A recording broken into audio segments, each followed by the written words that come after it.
안녕하십니까. 2022년 12월 27일 최병무 팩트 시작하겠습니다. 작년 1월에 이재명 당시 경기도지사가 윤건영 의원을 경기도지사실에서 만났다. 근데 그것을 유동규 전 성남도시개발공사 기획본부장이 소개해 줬다. 뭐 이런 부분이 이제 논란이 된 적이 있는데, 그에 대해서 이재명 대표 측은 특별히 부인하지 않았습니다. 뭐 그 만남이 없었다든가, 뭐 아니면 뭐 둘만 만나고 유동규 씨는 없었다든가, 뭐 이런 얘기들을 하지 않았습니다. 그런 점으로 봐서는 뭐 거의 그 부분에 대해서는 이의를 달 수가 없다, 뭐 이런 거 아니겠나 싶고, 윤건영 의원이 25일 날 SNS에다 이런 글을 올렸습니다. 민주당 국회의원이 당 대선 예비 후보를 만난 게 왜 뉴스거리가 되는지 모르겠다. 남들 눈을 피해 몰래 만난 것도 아니고 훤한 대낮에 보는 눈도 많은 경기도청에서 만났는데 비밀스러운 자리였다면 그렇게 만났겠나. 그냥 이 정도로 넘어갔습니다. 이 얘기는 만난 거 인정한 거고요. 그다음에 그 자리에 유동규 씨가 배석했는지 여부에 대해서는 여기에 표시가 안 돼 있지만 그것도 뭐 사실상 인정한 거죠. 부인하지 않았기 때문에. 그러니까 작년 1월 이재명 윤건영 만남은 저는 그렇게 분석했었죠. 이재명 대표가 윤건영 문재인 대통령의 복심이라는 윤건영 의원을 만나서, 자, 이번 대선 경선에서 친문들이 어떻게 움직일 것인가 하는 것을 탐색을 했을 것이다. 저는 그렇게 제가 분석을 해드렸고, 근데 어찌됐든 간에 대낮에 만났다, 이걸 다 인정하고요. 유동규 씨 배석 안 했다, 뭐 이런 것도 이제 부인하지 않았기 때문에, 그렇다면 유동규, 이재명, 윤건영이 만난 것은 뭐 거의 틀림없는 것 같고, 그 자리에서 어떤 얘기가 오갔느냐, 뭐 그거는 이제 조금씩 생각이 다르겠죠. 왜냐면 탐색하는 사람과 탐색을 당하는 사람 입장에서 보면 좀 뭐 동상이몽일 수도 있으니까. 자, 그런데 이에 대해서 이제 뭐 그동안에 이런저런 얘기들을 이재명 대표께서 하도 많이 하니까 유동규 씨가 이에 대한 상세한 진술을 또 검찰에 했다고 합니다. 그 경위를 이제 설명을 한 거죠. 2019년에 자기가 경기관광공사 사장으로 재직할 때 윤 의원이 청와대에서 윤 의원하고 2차례 만났다. 2019년에 그 인연으로 작년 이재명 대표와 윤 의원, 자기 이렇게 3인간의 만남을 알선을 했다. 이렇게 이제 알선하게 된 경위를 설명을 한 거고요.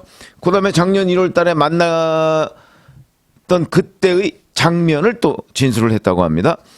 내가 윤 의원에게 그날 어디까지 왔느냐고 물었고 도청 앞으로 마중도 나갔다. 당시 만남에서 부산 울산 지역의 친문 세력 규합 방법, 차기 정권의 인재풀 구성 방안 등에 대한 논의 등이 오갔다. 아주 구체적으로 얘기를 하는 거죠. 그리고 뭐 이제 이렇게 3인 만남 뭐 이 부분에 관해서 뭐 좀 시니컬하게 얘기하는 이재명 대표 측을 향해서 자꾸 거짓말을 하면 진실로 한번 확실하게 가려드리겠다. 뭐 이렇게 해서 웃긴다, 뭐 이런 표현까지 쓴 적이 있는데, 이건 이제 이재명 대표가 자꾸 유동규 전 본부장과 선긋기를 하는 거죠. 대장동에서 선긋기도 하고 아니면 정무적인 분야에서도 아유 유동규는 나의 측근이 아니다, 자꾸 이런 부분을 이제 일반 국민들한테 설명하기 위해서 자꾸 선을 그으려고 하는데, 그럴 때마다 유동규 씨는 구체적인 얘기를 하고 있습니다. 그런데 제3자가 볼 때는 이재명 대표 측 얘기하고 유동규 씨 측 얘기하고 유동규 씨 측 얘기가 훨씬 더 맞을 것 같은 느낌을 갖는단 말이죠. 물론 유동규 씨의 얘기라고 해서 100% 진실이다 이렇게 얘기할 수는 없죠. 그러나 객관적인 정황들이 있는 거 아니겠습니까? 거기다 유동규 씨가 얘기해 놓은 것들이 있고, 그럼 이것들을 객관적인 정황과 맞춰보면 누구 얘기가 맞는 것인가 하는 부분을 우리가 판단할 수가 있고, 무엇보다 중요한 거는 검찰이 유동규 씨의 얘기를 들어보고 그걸 그대로 확인을 해볼 때 맞느냐 과연. 예를 들어서 유동규 씨가 남욱 변호사한테 8억 4,700만 원을 받아서 김용한테 줬다고 하는데, 그러면 자, 남욱한테 받았을 때의 장면은 어떠냐, 김용한테 어디서 언제 줬느냐, 그 다음에 어떻게 했느냐, 아마 이런 부분을 유동규 씨가 대부분 진술을 했었거든요. 진술했다고 해서 그게 사실인지 여부는 검찰이 확인할 부분이죠. 근데 검찰이 뭐 유동규 씨나 아니면 그 김용 씨의 뭐 휴대전화 위치 추적 뭐 이런 거를 벌써 해봤을 거거든요. 해봤다는 보도가 있었습니다. 그러면 유동규가 진술하는 그날 그 장소에 김용도 있었다. 그렇게 되면 일단 유동규 씨의 진술의 진실성 이런 것들이 상당히 뒷받침되는 거죠. 그런 점에서 본다면 유동규 씨한테 이 이재명 군단, 그러니까 이재명 대표를 비롯해서 정진상, 김용 이런 사람들, 거기다가 대장동 일당 이런 사람들까지 유동규 씨 진술에 유난히 약할 수밖에 없는 이유가 있는 거죠. 왜? 유동규 씨는 자기가 경험하거나 듣거나 이런 것들을 주로 진술하고 있는 거 아닙니까? 그렇게 보입니다. 왜? 이 모든 거를 다 지어낼 수는 없습니다. 지어내더라도 어느 한 군데 정도만 지어내겠죠. 예를 들어서 이쪽 상황과 이쪽 상황이 잘 연결이 안 된다 그랬을 때 자기가 잘 모르면서 이걸 지어내서 이제 지어내는 게 아니고 그냥 자연스럽게 연결해서 얘기하는 경우는 있거든요. 보통 사람들이. 자, 그럴 경우에는 이제 검찰이 이 장면과 이 장면 두 가지를 추궁해 가면서 이 연결고리를 얘기하고 또 다른 사람한테 이 연결고리를 확인할 수가 있는 거거든요. 그래서 사실은 저희처럼 기자들이 뭘 취재할 때 또는 검찰이 수사할 때 조사할 때 그걸 직접 하는 사람들은 여기 가서도 얘기 듣고 여기 가서도 얘기 듣고 이걸 짜맞춰서 구성을 하고 뭔가 구성이 안 되면 다시 또 질문을 하고 이럴 수가 있거든요.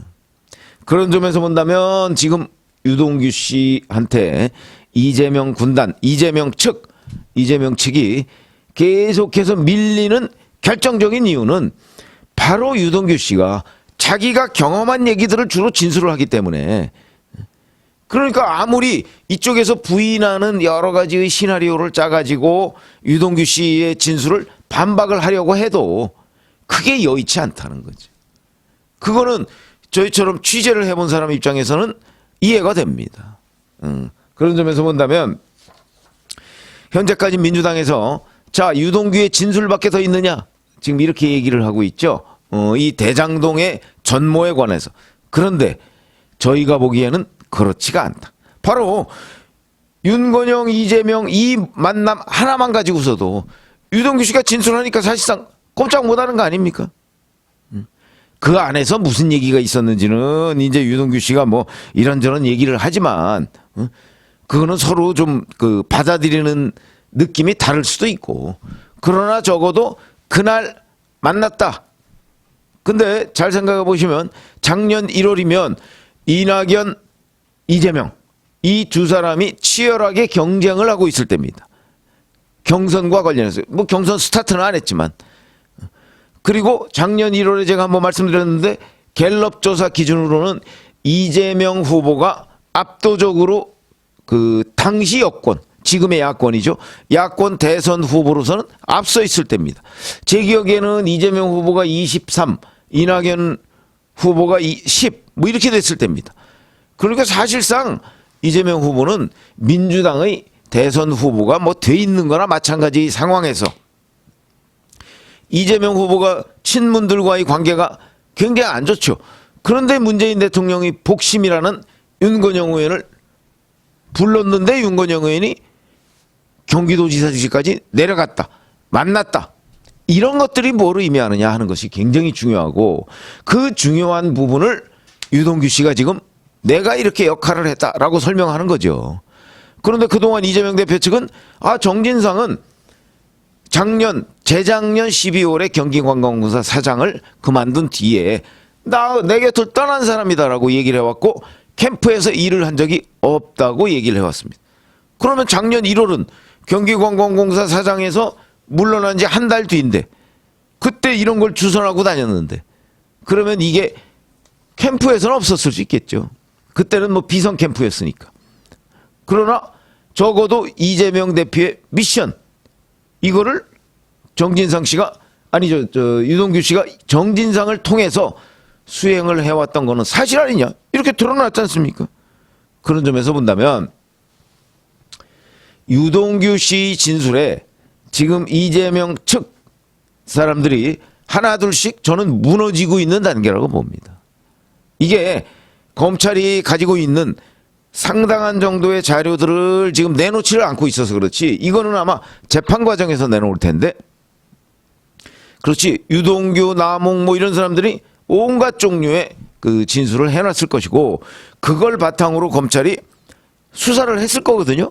상대방이 있고, 그 다음에 뭐 휴대전화 위치 기록도 있고, 그랬을 때 이걸 딱딱 맞춰가면서 이 증거들을 법정에 제출을 할 것이기 때문에 저는 유동규 씨와 이재명 대표 측 간의 이 균형추는 이미 무너졌다고 봅니다. 그래서 제가 이런 말씀을 드리는 거고, 그러니까 이재명 대표 측이 유동규 씨한테 약할 수밖에 없는 이유는 이 사람들은 같이 일했던 사람입니다. 성남시에 있을 때도 그렇고요, 경기도 지사로 있었을 때도 같이 일했던 같은 편입니다. 근데 그 중에 하나가 지금 떨어져 나와서 진술을 하고 있는 거기 때문에 이거는 유동규 씨가 이 톱니바퀴로 계속 같이 돌아가다가 나와서 아, 그 톱니가 이렇게 돌아가는 거였습니다 라고 얘기를 하는 거기 때문에 팩트에 기반해서 지금 진술을 하고 있을 가능성이 대단히 높고, 그런 부분은 검찰이 대부분 확인을 했을 것이다. 그러니까 이재명 대표 측이나 윤건영 의원이나 누가 만약에 부인을 했다면 그날, 그러니까 작년 1월 며칠 경기도지사실에서 무슨 일이 있었다는 걸 검찰이 완벽하게 재구성해낼 수 있을 정도로 수사가 끝나 있다. 이것만 그렇겠습니까? 다른 부분도 상당 부분 저는 수사가 끝나 있다고 봅니다. 과거 검찰 조서 같은 걸 제가 본 일이 있는데, 그걸 보면요, 일반적으로 기자들이나 아니면 제3자가 상상하기 어려울 정도의 여러 가지의 장면들이 그 조서에 나와 있습니다. 왜? 그만큼 수사가 누구 하나가 털어놓기 시작하면, 더군다나 그 구성원 중에 한 사람이 털어놓기 시작하면 걷잡을 수 없는 상태로 갑니다. 그렇게 보면 앞으로도 유동규 씨 진술이 저는 사실이, 왜냐하면 유동규 씨는 작심을 하고 지금 털어놓고 있기 때문에 이재명 대표 측이 부인한다고 해서 이게 법정에서 저 사람 진실을 얘기하고 있는 거 아닙니다, 거짓입니다, 창작입니다, 소설입니다라고 공격 또는 반격하는 것이 판사들도 아마 납득하기 어려울 것이다. 그러니까 이재명 대표 측과 유동규 씨 간의 지금 그 공방은 상당 부분은 저는 이미 끝났다고 보여지고요. 다만 유동규 씨가 모르는 부분이 굉장히 많죠. 왜냐하면 전반적인 상황을 보면 유동규가 이재명 대표하고 직접적으로 연관을 맺어가면서 이런 정무적 그 어떤 실무를 한 건 아닌 것으로 봅니다. 그거는 바로 정진상을 통해서 한 것으로 보이니까, 정진상이라는 고리가 입을 다물고 있으면 이재명 대표와 유동규 간의 직접적인 연결고리는 없는 거죠. 그러나 정진상은 이재명 대표와 한 몸이기 때문에 정진상과 유동규 간의 고리는 그건 직접적인 연결고리가 있는 거 아닙니까? 그걸 지금 유동규 씨가 정진상으로부터 이러이러한 걸 내가 미션을 받아서 미션을 클리어해서 정진상한테 보고했다, 여기까지는 유동규가 확실하게 얘기를 할 수 있기 때문에, 그러면 정진상과 이재명은 한 몸이니까 이렇게 되면 결국 이재명 대표 측이 유동규한테 밀릴 수밖에 없다. 유동규가 경험한 일을 지금 진술을 하고 있는 거니까. 그리고 그런 상당 부분은 검찰이 이미 파악했을 것이다. 그래서 제가 이재명 군단이 유동규를 당할 수 없는 이유가 바로 이런 거다 하는 말씀을 드리는 거고요. 아마 앞으로 이제 정진상 재판, 김용 재판은 벌써 시작을 했는데 뭐 다 공판 준비 기일이라 아직 본격적인 재판이 진행되지는 않았습니다만은, 이런 재판이 진행될수록 검찰에서 하나 두 개씩 이렇게 그 증거들, 수사 결과를 내놓으면 정진상, 김용이 그냥 전면적으로 부인한다고 될 일은 아닐 것이다. 저는 이렇게 판단을 하고요. 그 재판은 함께 지켜보시죠. 아마 이 재판 굉장히 오래 갈 것으로 보입니다. 이재명 대표가 대표직을 안 내놓으면 내년 후년 8월이 이재명 대표 그 임기거든요. 아마 그때까지 이 재판이 갈 가능성이 대단히 높다. 그때까지는 잇따라서 내년 후년 총선 때까지 잇따라서 이재명 대표 측이 아마 유동규 씨한테 밀리는 국면이 일반 국민들한테 관찰이 될 것이다. 저는 그렇게 보는 입장입니다. 고맙습니다.